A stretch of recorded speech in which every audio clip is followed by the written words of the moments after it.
Good day all, welcome back to South Africa, and this is South African Prepper.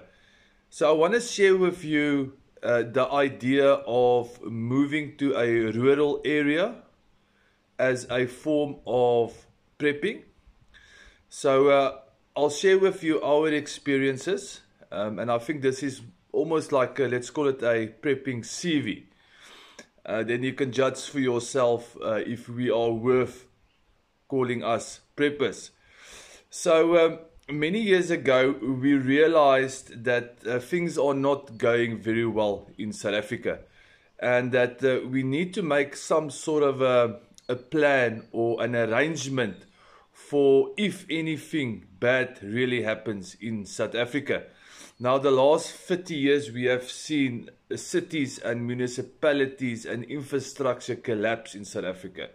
It's been a slow process, but sometimes if you go to certain cities and towns and villages, you can literally see the decay of the infrastructure. It's actually extremely sad. So that was our motivation for becoming preppers, because we realized that something just might not go well one day when we wake up, and we need to prepare a little bit. So what ended up happening with us is we decided to join a quite big, prominent prepping organization. I'm not going to mention their name. And one of the strategies that this organization had was to literally relocate yourself in times of danger. So in the prepping world, we call this bugging out for our overseas viewers. So the concept was, and the plan was, that you would gather the people around you or people that are in your area. And normally this was done on a voluntary basis. So you would just join the specific grouping, and then they will then connect you with other like-minded individuals in your area. And then you would start what they sort of called training. So this entailed over weekends going on camping trips. Okay, so remember now, one of the key plans was to take a grouping of people out of a danger area and then relocating yourself to an area that is less dangerous should an event like KZN 2021 happens. So that was the strategy. And as we got involved in this community, we really got stuck in and entrenched quite deeply, purely for the reason that typical of any organization in South Africa is that 10% of the people do all the work, and the other 90% of the people, they just drag along. They just sometimes don't even contribute. The only thing that they contribute is signing up and paying their monthly monies towards this organization. So we really got stuck into this specific plan. Like I said, the plan was to bug out from one area to safer areas, and we started practicing convoys, and we started practicing how to survive on the road, what to take, not what to take, and this really costed a lot of money. It costed a lot of time. That was the biggest factor. It costed a lot of time, because you had to continuously drive routes out of where you stayed, and you had to consistently see what was going on in your closest environment where you lived or your specific area.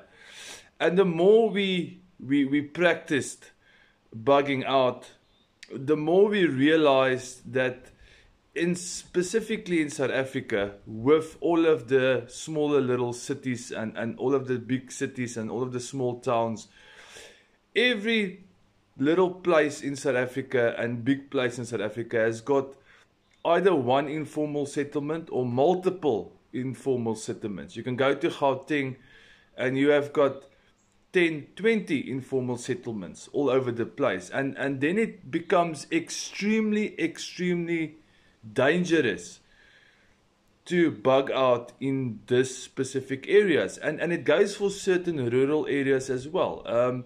Unfortunately, an informal settlement is always a target for riots. They use informal settlements as places to burn tires and close off roads. And the irony is that most of these informal settlements are always very close to a main road. So we realize that, yes, it is extremely difficult, even if you are well practiced, and even if you are well trained, and even if you have all the systems in place, it is extremely, extremely difficult in South Africa to do a proper bug out. And then try a proper bug out with 20 or 50 or 40 or 50 vehicles.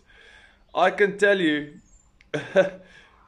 when we used to do a convoy practice of 20 vehicles, it took me a week beforehand to arrange a practice session. And all the logistics that went into that. And we just realized that, yes, it was for a good cause. Yes, when anarchy hits South Africa and there's a South African collapse, we might have a better chance of survival. Yes, the idea and the plan is correct. But we realize that it is your chances of surviving a bug out strategy in a big convoy in South Africa, realistically speaking, for our family, is not going to work. And we then subsequently, after trying to convince the organization to be a bit more flexible and change the strategy up a little bit, we could not just find common ground with them anymore. And it created quite a bad conflict between myself and some of the leaders of this organization. Just to add to that is that we left this specific organization and the area that I managed better than we found it.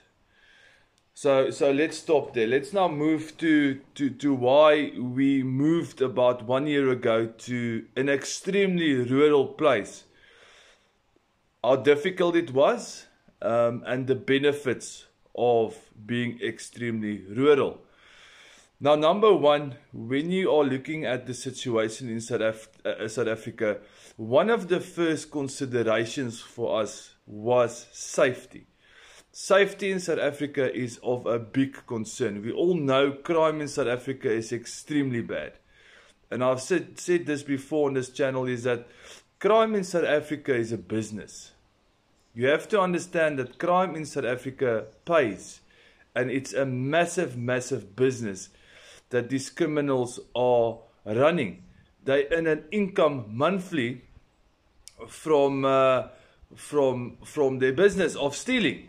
Okay, whether it is stealing and robbing or even killing. It has become quite a big business in South Africa to be a criminal. And it seems like it is paying quite well as well. So safety was one of the big considerations for us. Then the second consideration was that when you look at South Africa, you realize that the infrastructure is not going to last much longer. And then we decided that the best way for us to mitigate the collapse of the infrastructure is to take control of our own infrastructure. In other words, making sure that we can literally look after ourselves. So we've got a little bit of a joke. So this morning I took out the animals. So here on the farm I was Minister of Agricultural this morning. Yesterday we had a bit of a piping issue. So yesterday I was Minister of Water Affairs because I had to go fix a pipe. And then tomorrow I will go talk to my neighbor about something, and then I become the Minister of Foreign Affairs. So just a little bit of a joke. because the idea is to get away from the government structures that are not working. The third consideration was that when South Africa finally collapses, now, if you live in a city and you cannot afford to move rural, which is the reality for many people,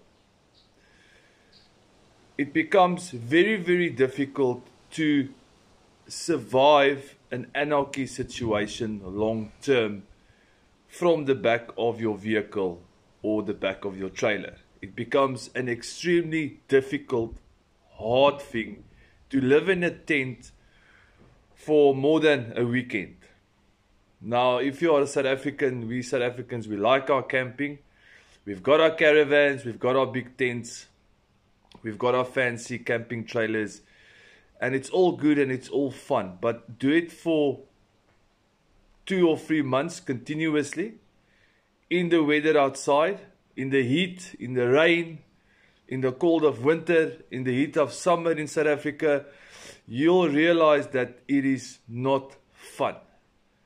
Camping over weekends are fun, but camping almost permanently is not that fun. So that is the third consideration that we had to look at, is in a scenario where South Africa collapses for whatever reason, how can we permanently sustain life?